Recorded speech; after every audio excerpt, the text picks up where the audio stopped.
أعوذ بالله من الشيطان الرجيم بسم الله الرحمن الرحيم اللهم صل على سيدنا محمد وعلى آل سيدنا محمد وأصحابه وبارك وسلم. السلام عليكم ورحمة الله وبركاته. أعوذ بالله من الشيطان الرجيم بسم الله الرحمن الرحيم اللهم صل على سيدنا محمد وعلى آل سيدنا محمد وأصحابه وبارك وسلم. رب اشرح لي صدري ويسر لي أمري واحلل عقدة من لساني يفقهوا قولي. إن الله وملائكته يصلون على النبي يا أيها الذين آمنوا صلوا عليه وسلموا تسليما. اللهم صل على سيدنا محمد وعلى آل سيدنا محمد وأصحابه وبارك وسلم والحمد لله رب العالمين. So the first attribute that we dealt with was called the self attribute that had to do with proving that Allah does exist. There is a supreme being out there. We've dealt with it. There's a lot more to say about that, but for now, we're moving on to the second attribute, the second Sifaat, Al-Qidam, the one who has no beginning. Now, let me just go to the slide.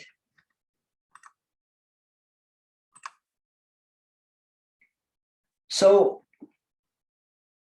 this attribute forms part of a group of attributes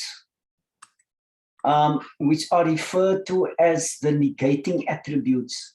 Now, the word negate comes from the word negative, and if we don't understand it correctly, we might have the wrong impression of what the next 5 Sifaat are referring to. The first one, as we said right at the beginning, was the self-signifying attribute, that's wujud, and now we're dealing with the 5 negating attributes. Now, to negate is to refute or to disallow or deny something. Now,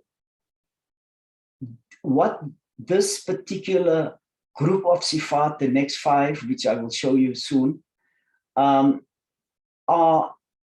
not negative attributes, but they are in fact positive attributes, but describes that which is unbefitting to Allah. So it says certain things that can never be applied to Allah, and one should then assume that the opposite is correct. And the examples that I've used, instead of saying the pool is deep, you say the pool is not shallow. Or my father is sleeping, you can also say my father is not awake. I couldn't think of any other examples to illustrate what I'm saying, that you negate something or refute something in order to give the person on the other side an idea of the opposite of that. Now, these 5 attributes are, it's referred to as the negating attributes, and the Arabic term is Salbiyah, and they are Qidam, Baqa, Mukhalafatu lil Khawadith, Qiyamu bi Nafsi, and Wahdaniyah. We're going to go through each of them individually. And it's important that we understand this correct. This lays a very nice foundation on which we can build the information that is to follow. It will assist tremendously if we understand it correctly, and it becomes easy to understand the Sifaat if we have a proper grasp of these negating attributes. Now, the first one is we are talking about Allah has no beginning. That's what it means. Now, to start right at the beginning, we have to get the concept or a slightly broader understanding of what is beginning. Generally, when we speak about beginning, it's normally a period or a point or a moment in time or it could even be in space, when something starts, that's the point or the place where it is originated. Now, before that moment, before it starts its existence, then what preceded that? What was before that? It was non-existent. It did not exist. So one can use many other examples, like if you play a game, you can't refer to the game if it didn't start yet. It has to start before you can refer to the game. So the game, the beginning, is the moment when the game starts. I can't use any other more explicit example other than that. But the key thing to remember is that before that, there is no game. So the game was non-existent. The game only becomes real and existing when it starts. Now, if something doesn't exist, like we use the example of a game now, if the game didn't start, it requires a trigger for it to exist. Now, in this worldly example that I've used now, I didn't even think through the example before I quoted this example. I hope I don't get caught in a muddle here. But for example, if the game didn't start, the game doesn't exist yet, what is the trigger for the game to start? The referee blows the whistle. That is the trigger for the game to start. But if something doesn't exist, it can't trigger or cause something to happen if it's non-existent. It's illogical that something which does not exist can trigger itself. Where is the game before it starts? There is no such game. So can that game which doesn't exist blow the whistle for it to start?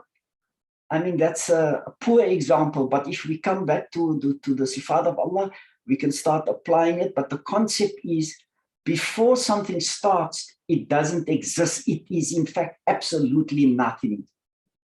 And nothing cannot create anything. Nothing can only equal nothing. So beginning of anything, in a worldly example, depends on a cause other than itself, an external cause, to trigger or determine its existence. And that trigger will then establish when it's going to start, where it's going to start, and how it will start, and what happens thereafter also. So anything that has a beginning is reliant on an external cause. I hope this point is clear, and I'm going to pause soon so that you can give me an idea of whether I've covered it sufficiently or not. Now, if we use another practical example, like a book does not write itself. It needs an author, a writer. The writer will decide what is going to be in the book, when the book will be written, and everything that has to do with the book. The writer determines what happens to the book once the book is started, what goes in the book and what's not in the book. And I use another example of a house. A house needs a builder, a contractor, to build the house. It can't build itself. It can't determine anything for itself. It waits, it's reliant on that external, other than the house itself. The builder, the contractor, will decide what happens to the house. Now, maybe before I even go on, let me just hear if there's any question before we go on with this topic. Let's just hear if there's any question or any comment, and whether we're clear about what we've just covered now. Let me just hear. I'm going to just take a pause quickly.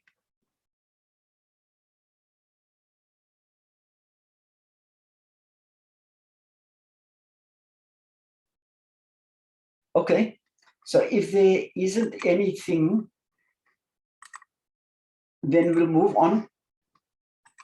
Now, what I've done, I've tried to depict what I've just said now in a graphic. So if anything that has a beginning, anything in creation, any single thing, it doesn't matter what it is, whether it's an object or an event, if it has a beginning, what is the one thing that we have to remember about that? That before it begins, it does not exist. I hope that point is absolutely clear. In fact, the moment you say beginning, then you must immediately know that before that, whatever it is, event or object started, it did not exist. There was no object or event like that at all. So the moment you say beginning, then know that it is preceded by not being there. It didn't exist at all. The other thing is, so if it doesn't exist at all, it can't trigger its own existence, as we said. The game which doesn't exist can't blow its own whistle because it doesn't exist. So it needs an external trigger or a determiner or something to bring about that beginning, to say, now we begin. And anything that has a beginning, is dependent on that determiner. So the determiner or the trigger that causes it to begin, to start, or it would fall in the category of creation. So we are talking about that which has a beginning is referred to as creation, because before that it did not exist, and it depended and relied on an external trigger or determiner. Then the moment creation comes into existence, we'll come back to this part of it later on in some other Sifaat, then time starts. When that thing is not created, time has no influence on that which does not exist. It does not exist, so there is no lifespan. Time does not exist for that. The second thing is, whatever exists in creation has shape, form, and dimensions. Also something that we will come to a bit later. I'm not going to go into detail. So in other words, creation takes up space. The fact that it takes up space is an indication that it is not endlessly vast. It has a limited area which it occupies, and therefore that area which it occupies is the shape. You will say, yeah, but what about air? Air also has shape and form and dimensions. It's difficult to describe it. Light waves, yes, also difficult to describe, but it is nevertheless, it is there because it is created. It's not endless. And the other thing that, so time and form, the other thing that applies is creation would be covered, in our case now, to the laws of the material world.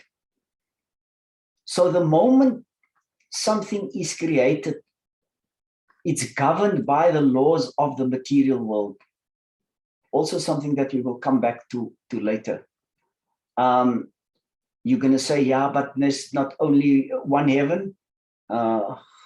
This is only the lower heaven. What about the other heavens? We can talk about that if there's a question that arises.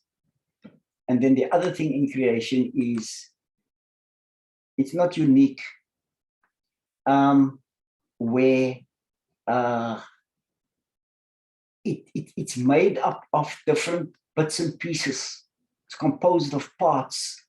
It's not an entity that can't be divided down into its constituent parts. And when we looked at how Allah created the universe, we said that whatever you look at, you get right down to the atom. And now scientists have found out that even the atom, which was thought to be the most, the smallest part that any substance can be broken down to, if you go down and get to atoms, even atoms can now be divided even into smaller parts. Quarks and leptons and names that you and I have not even heard of. And they will probably find, if they think that they've arrived at that, and the knowledge advances to such an extent that there will probably be even smaller and smaller and smaller and smaller parts. You know, vastness, if we talk about vastness, we normally think outwards. How big is the universe, our universe? Let's just look at that. And you say, if we go from here, and we look at our planet, and we think how small we are in relation to our planet, then we see our planet as part of a solar system with the sun and its planets going around. How small are we now? And then we say, then we are part of a Milky Way, and the Milky Way is part of a galaxy, and the galaxy is part of the bigger universe. And then that universe is only one of the other universes out there. Then how small are we? That's vast. But vastness also goes the other way, where it's not just vast, but vast is probably not the right word that I'm using, but that vastness or minuteness can go in the same direction downwards. So if we divide things smaller and smaller and smaller and smaller, we come to particles that our modern day equipment has only allowed us to get to the constituent parts of the atom, breaking that down, and that they are now busy trying to establish whether it is in fact so, to break even those constituent parts of the atoms into even smaller parts. The point here is to bring it back to what we said, that everything in creation, when you say creation, then these four things apply immediately: time, shape and form, the laws of that dimension that you are forming part of applies to you, and that everything that exists in creation are composed of parts. Okay? Now let's go to the Sifaat of Allah subhanahu wa ta'ala. Allah is without beginning. We've all gone through this, and we can say this pat off. Allah has no beginning, Allah has no end, Allah is all powerful. We can rattle it off like that. But if we understand this principle and the Sifaat correctly, then it will assist us with many other things.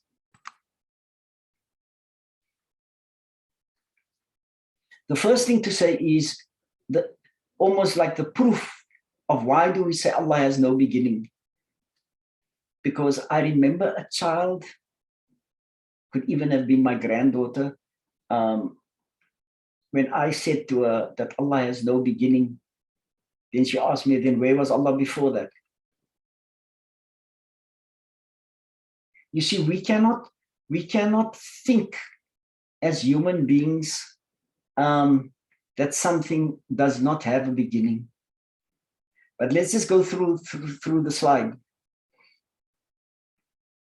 If we say beginning, then if you look at the previous slide, it will happen at a particular moment. And that moment is when it begins. Before that, it does not exist. So it's directly linked to time when we talk about creation. That which has a beginning is linked to time. Now, to understand that, then what is time? Now, if I take the dictionary definition of time, then they give very simple and not clear concepts of what time is. But this is what they say: it's an ongoing, continuous sequence of events that occur in succession from past, present, and future. What they actually say, time is made up of, if you are in the present, then there will be a period preceding that, and that's the past, and then you will have the future. But if the present, at that moment it starts, then what is the past? Its past is non-existence. So we must, this whole concept of past, present, and future, one can spend a lot of time on time, discussing time. But it's a measurement. It's also used as a measurement to measure either events, how long things take, or how long things last, its lifespan. So, no, let me not go there. I was going to digress now to speak about time. Now, if you remember what we said in how Allah created the universe, then scientists, the cosmologists, the people who have studied the history of our universe, they said, you remember, don't want to repeat what we said in detail, but what they said was that if you take what we have and the universe is growing small, bigger and bigger and bigger, if we reverse the clock, then everything gets smaller, smaller, smaller, smaller, till it all merges and condensed into a single spark, which they refer to as the singularity. Now, before that spark appeared, they said there was no time and no space. There was nothing. This is what they say.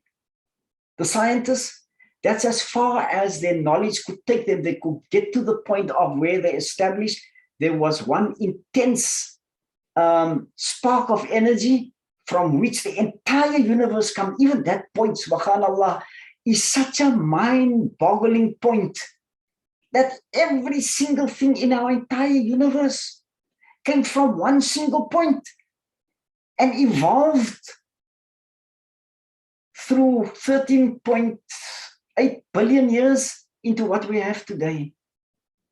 But before that, there was nothing, not even time, according to them, because time is linked, as far as the scientists are concerned, to space.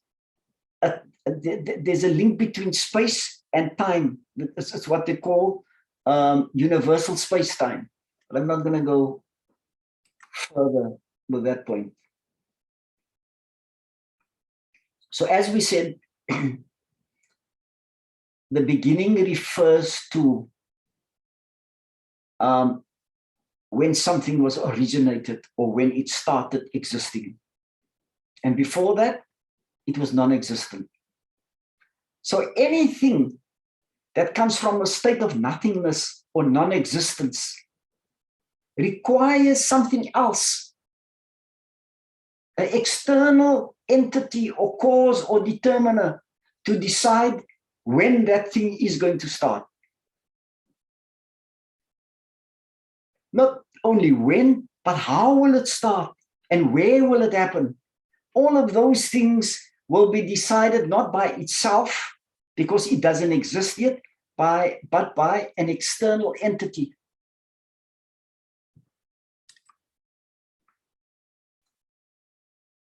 And as I've said here, it's illogical for something which does not exist to self-trigger its own existence. That's not possible. It's illogical to think that nothing can trigger something. It becomes the trigger to become something, but yet it is nothing. It doesn't make sense. It's absurd. Now, just to demonstrate the point about time, if we take time,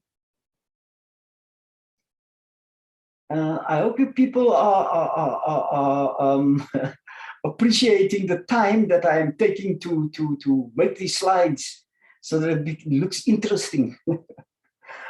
I must say I'm enjoying myself doing it. So time, we said, and this point is that which exists between the beginning and the end. If there's no, okay, let's leave it like that.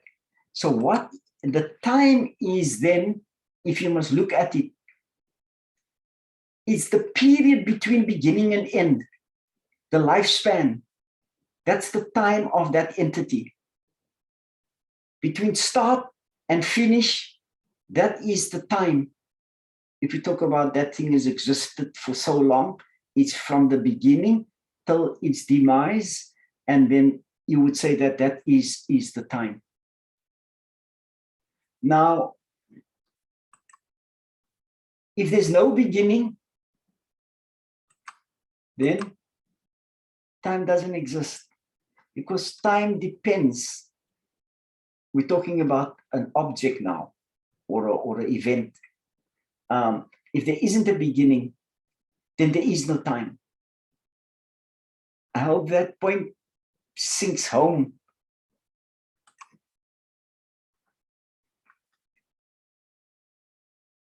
Now there's a hadith where Rasulullah SAW said, Allah existed eternally and nothing else existed with him. Now, even amongst the scholars, they have a debate whether that is the correct word to use, whether eternally or whether it should be pre-eternally, or other words like forever. But I'm even grappling with the correct kind of word to use in the English language. But this is the translation of a hadith that Rasulullah related to us, that Allah existed eternally. Eternally means there was never a point in the past where Allah did not exist, and there was never a point in future where Allah will cease to exist. Now, this period that is referred to as the past, that Allah existed eternally, forever, that period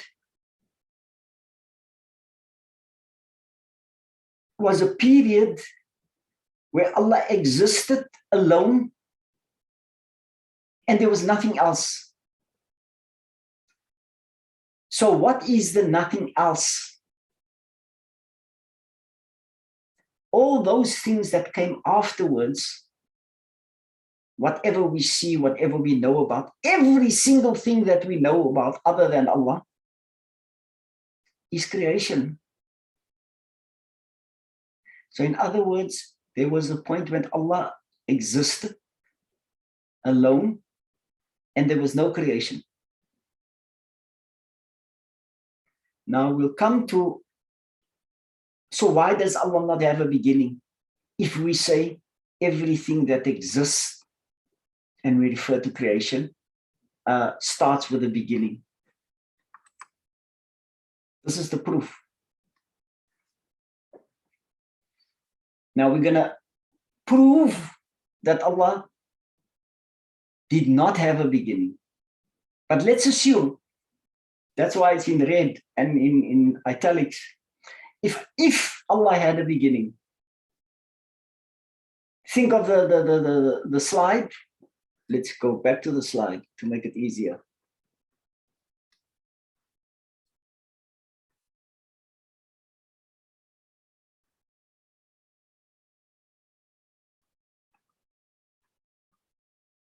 You say Allah had a beginning. If we say Allah had a beginning, then it would mean that you are saying that before Allah began to exist, Allah did not exist.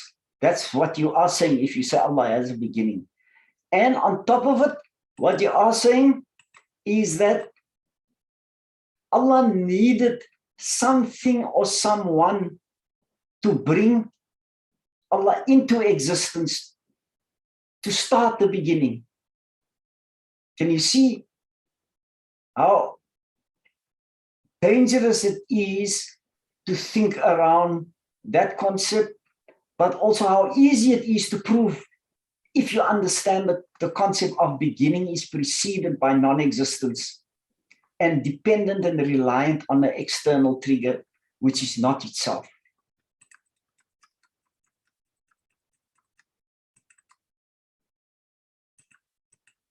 Where was I? My apologies. So, if we say Allah had a beginning, then Allah would have needed a trigger that from an external trigger to start Allah's existence. But remember, you're actually saying that Allah was, if you say beginning, if you say Allah has a beginning, then it means there was a time when Allah was not. And then Allah would then have to be created by an external entity, and Allah would then fall in the category of creation, and everything that applies to creation, the laws are uniform. We know we've covered some of them, and we're going to cover some more of what applies to creation and which can therefore never apply to Allah. Now we're saying, now let's say, for argument's sake now, just to illustrate the proof of what we are saying, if that external trigger or cause that brought Allah into existence also had a beginning, then that thing or that something would be in exactly the same position, also have been preceded by non-existence and would require an external trigger. Can we understand that? So, what are we saying? You will go on from, if we say one God created another God, but the first God was not eternal. It required a trigger to come into existence. It had to be brought into existence. And that one that created that one also didn't exist eternally, also required a trigger, and you will go on and what the scholars refer to as infinite regress. It's an endless loop that just goes on and on and on and on and on, and it doesn't make sense until you come to that something or that cause which did not have a beginning. Because the moment you say it doesn't require a beginning or it never had a beginning, then it means that it existed already. It's not reliant on an external factor or trigger to bring it into existence. And some of the philosophers and scholars, not necessarily Islamic scholars, but they refer to as the uncreated first cause. In other words, it wasn't created. It doesn't fall in the category of waiting to be brought into existence or to be created. And it is the first one and not preceded by anything or anyone else.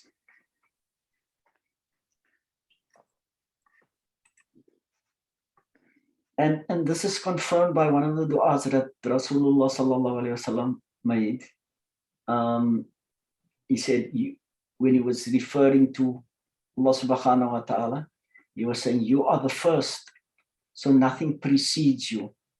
You are the last, so nothing comes after you.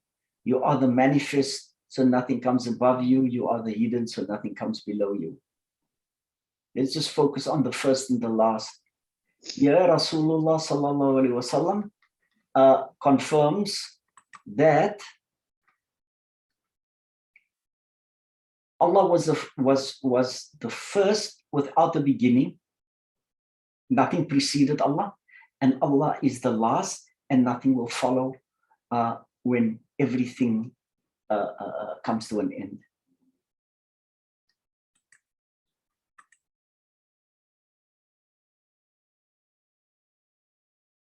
Now, if something existed eternally, there was never a point at which it did not exist. That's what it means. There was never a point where it did not exist. Then how can it have a beginning? Because the fact that it exists in a worldly situation depends on a beginning. Here we make the clear distinction. Unlike everything else in creation, every single thing in creation, with no exceptions, everything. Now you're going to say, does that apply to the Malaika? Does it apply to the Arsh of Allah? Does it apply to Jannah? Does it apply to Jahannam? It applies to everything. Not only to the universe and the galaxies and the multiverse and all the dimensions of existence, it applies to everything that is not Allah. What is referred to in Tasawwuf as other than Allah, that which was created. Now, everything else that was created has a beginning.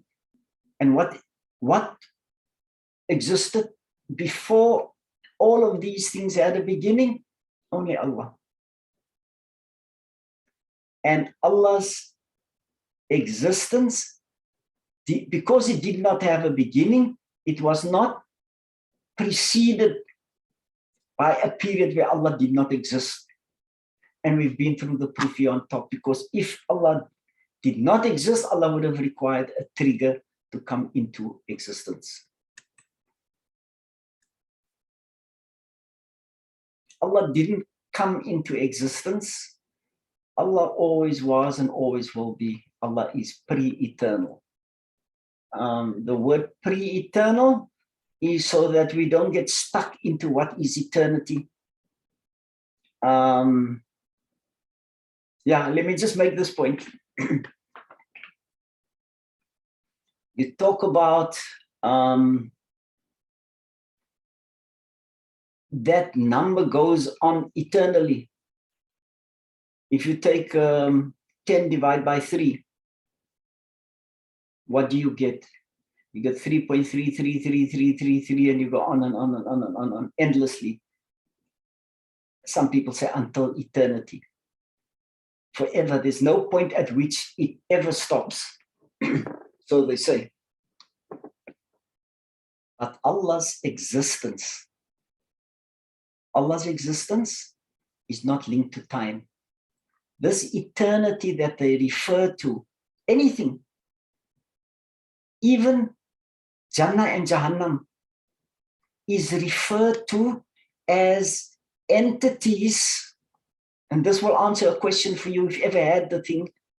Like somebody asked me, so if we are going to go to Jannah and we're going to be there for eternity, is Allah not the only one who is eternal? Are we not then becoming what, part of Allah, or exist with Allah, or share in his attribute? No. That eternity refers to something that's linked to time.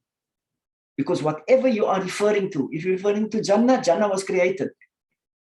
So the moment Jannah ceases to be, when Allah wills it, then your eternity doesn't exist, because that eternity is linked to time. I hope we understand that. And Allah is above time. We're going to cover that one hopefully in the next session, inshallah. Okay. I'm going to pause there now, and I'm going to take questions and comments, and I hope you will engage me on this point, because please make effort to understand. It's a simple one, and it's something that we all think we understand correctly, but are you able to explain it to yourself? If not, then go back to these slides, read through it, and ask yourself whether you can explain it to yourself first, and whether you understand it correctly, because understanding this, in essence, it comes down to a simple thing. That which has a beginning must be creation, and dependent and reliant on an external something to bring it into existence. Anything. And therefore that cannot apply to Allah.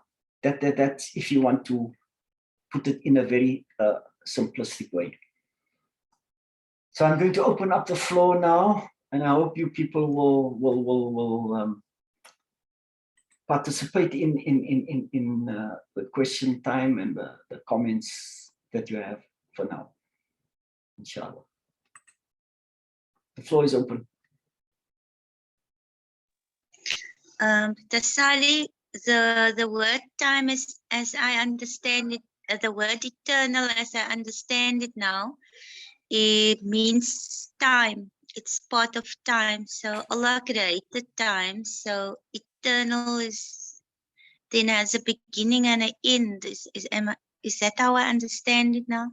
100%. So the word eternal cannot be used in reference to Allah, because eternal is creation. It's part of time. You see, now this is the language problem. Language has this problem. When you talk about Allah, there's no words to describe Allah. And that's why the scholars had this difficulty. So yes, you can say Allah is pre-eternal. You are using the word eternal. Or when you say before, in the hadith, the way it was translated, I don't know the exact Arabic wording that was used. If you look at the hadith on top, let me just show you.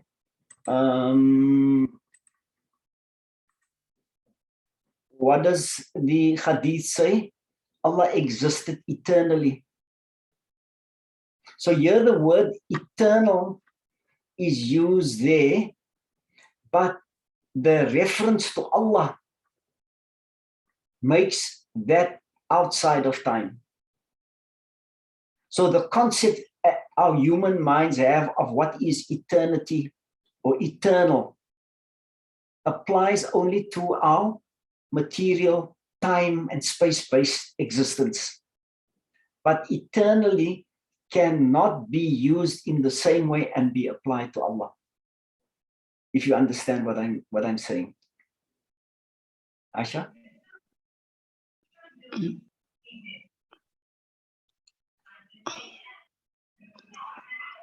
Assalamualaikum, Buta and everybody. Waalaikumsalam, Warda. To me, eternal just means there's no end. But that's why our Rasul Sallallahu Alaihi Wasallam said, existed eternally, which means it wasn't like everything else that was created and then doesn't have an end. So therefore, when it is said that we will be in Jannah, eternally means that won't come to an end. But Allah existed means there was no beginning. Allah was always there. That's my understanding. That is different to something that is not going to have an end. Doesn't mean that it wasn't created. It is an created form. That's my understanding. I'm not quite sure that I follow exactly what you are saying. What is the difference between, for example, if you say that we will be in Jannah eternally? It just means that it's not going to come to an end. But when our Rasul Sallallahu Alaihi Wasallam said in the Hadith, Allah exists eternally, mean that Allah is always there, but we have been created. But in Jannah, it may not come to an end, but that doesn't compare to Allah's eternal existence, because Allah was always in existence. So are you saying that if you are in Jannah, it will never come to an end? I think eternally, to me, that sounds like it. You see why the scholars have such a problem, Sister Warda, is that the word eternally here, as Aisha, if I understood Aisha correctly, is she is making a distinction between eternally when we are talking about creation and we're talking about eternally when we talk about Allah. Then it's two completely different things. Like we say, Allah is the creator, but Marwan is the creator of that book or that paint or that something that he created. You use the same words, but the moment you use a word for creation, it can never have the same meaning when you use that same word for Allah. It has two different meanings. We refer to it in the previous lesson as homonyms, like the word book, for example. It's the only one that I can think of now immediately. Book can have a particular meaning, something which you read, or book can also be used as a verb where you book a holiday or a place or a ticket or something. But yet the word book is used. So yes, words, we're going to come across this. And yeah, you must be strong in your understanding, because what is going to happen is we're going to get to a point where the same words are used and we assume that that is the meaning. Now, one of the first things that we must chuck out of the window immediately is nothing in creation can be compared to Allah. Even if the word is used like that, there's a clear distinction when we talk about eternity or eternal or forever. It can never be compared to when we apply it to Allah subhanahu wa ta'ala. If you're not happy with my answer, you must engage me, because that's the way I can respond for now. But so are we going to be in Jannah forever? Yes. From a created point of view, we're going to be in Jannah forever, because we can never be divine. Our entire existence is one of having been created. And will we be as creation in Jannah forever in terms of time? That is what Allah subhanahu wa ta'ala and the Sunnah tells us. You're going to be in Jannah forever. But do we understand the difference? That we don't fall in the trap of saying that, because now other questions can arise. eternally we are now with Allah forever and ever and ever. Because Allah is eternal. We are also, when we go to Jahannam, we will, not Jahannam, Jannah will also be eternal. It's not the same. It's completely and utterly different. Let me hear if you are happy with that explanation, or if there are any other, even if it's slight misunderstandings or even differences. Let's hear. So I think, yeah, when we speak about Allah, we use the same words like Buddha Salie was saying. We use the same words, but it can never be that which Allah is described with. But so for us, eternally, the word eternally for created beings just means it won't come to an end, it will carry on. But it can never be like Allah is eternal in every sense. But I think I kind of accept whatever else besides Allah had in any case been a creation. So if we're going to be in Jannah forever, yes, the word is eternal, but it's not that implication that it is like Allah. If that Yeah. sounds okay. It sounds okay to me. Aisha? Or anyone I else? suppose the word eternal in the created world is part of time which comes to an end, but eternal by Allah is forever. But in our world, eternal is not forever. Yeah. But if Allah and our Rasul promise us Jannah is eternal, then I take it as that, as Allah's eternal. Yeah.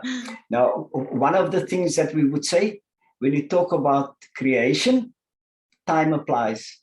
Do we agree? Time applies to creation, whatever the creation, because it has a beginning, right? So if time applies, eternal is linked to time. Does time apply to Allah? No. So the eternal that is being used there and that is being used here must be different, because the one is time bound and the other one is above time or outside of time. Alhamdulillah. Any other comment or question?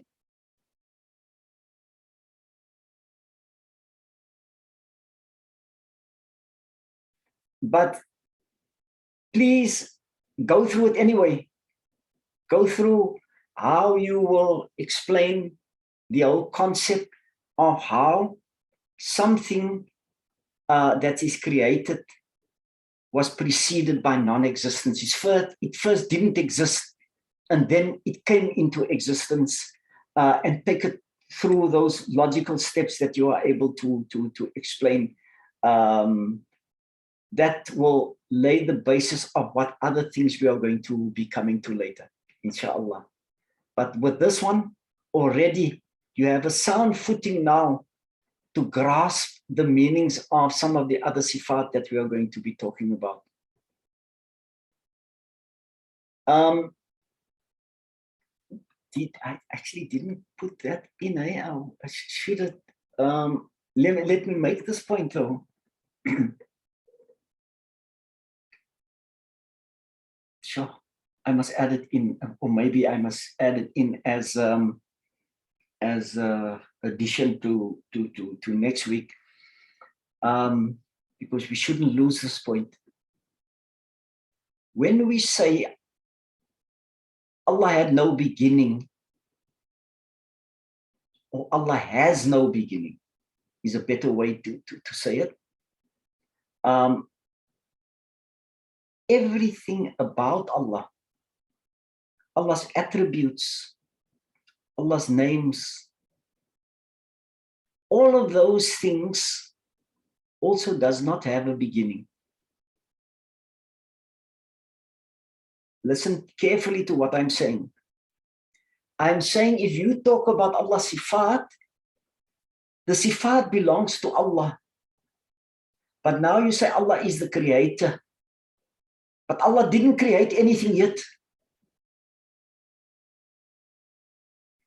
Does the Sifaat, the attribute of creator, only become relevant or applicable when Allah creates? No. Everything about Allah subhanahu wa ta'ala has no beginning. So it's not only the being, the divine being, that did not have a beginning or was preceded by non-existence. Everything about Allah is now, as it is now, was like it is before. Nothing has changed. We will come to some of that later on. But please remember that point. I hope I'll be able to put it into the slides that we're going to be dealing with. Now, just a final thing about, we're talking about time and space. And the concept that when Allah creates something, Allah just says, kun fayakun, be, and it is. And it's linked to time and space. We've been over it before a few times. For the people who were with us in the beginning, will say, yeah, we've dealt with it. But this is a concept that has layers upon layers of understanding and meaning. And Allah subhanahu wa ta'ala allow us to see and understand this instruction of Allah when it comes, kun fayakun, be and it is. How do we understand it? And we will be dealing with that next week, inshallah. So we've come to the end of tonight. Muhammad Farid, are you still with us? Yes, Salie. MashaAllah, Muhammad Farid, make dua for us. الفاتحة بسم الله الرحمن الرحيم اللهم صل وسلم وبارك على سيدنا محمد الفاتح والخاتم السبق والناس حق والحق والهادي إلى صراطك المستقيم صلى الله عليه وعلى آله وأصحابه حق قدره مقدار العظيم ببر سورة الفاتحة إلى سيدنا محمد رسول الله صلى الله عليه وسلم. الفاتحة بسم الله الرحمن الرحيم الحمد لله رب العالمين الرحمن الرحيم مالك يوم الدين إياك نعبد وإياك نستعين اهدنا الصراط المستقيم صراط الذين أنعمت عليهم غير المغضوب عليهم ولا الضالين آمين آمين آمين يا رب العالمين.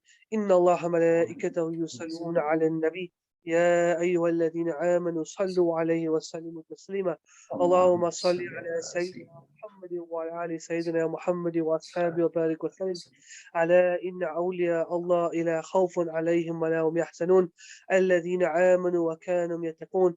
بفلك دعوهم فيها سبحانك اللهم وتحيتهم فيها الصلاة وآخر دعوانا الحمد لله رب العالمين. شكرا جزيلا. Alhamdulillah. Shukran, Muhammad Farid. We appreciate the slides a lot. It makes understanding and the learning much more easy. Inshallah. No, very impressive. Very impressive. May Allah subhanahu wa ta'ala help me to curb the nafs, that I don't get carried away by the nafs. The nafs loves the praise, and that comment probably came from the nafs, but I'm going to speak to him tonight. He mustn't enter our gatherings. Shukran for that comment, and we appreciate your presence and everyone else. May you have a very blessed week ahead, and join us inshallah next week. Assalamu alaikum wa rahmatullahi wa barakatuh.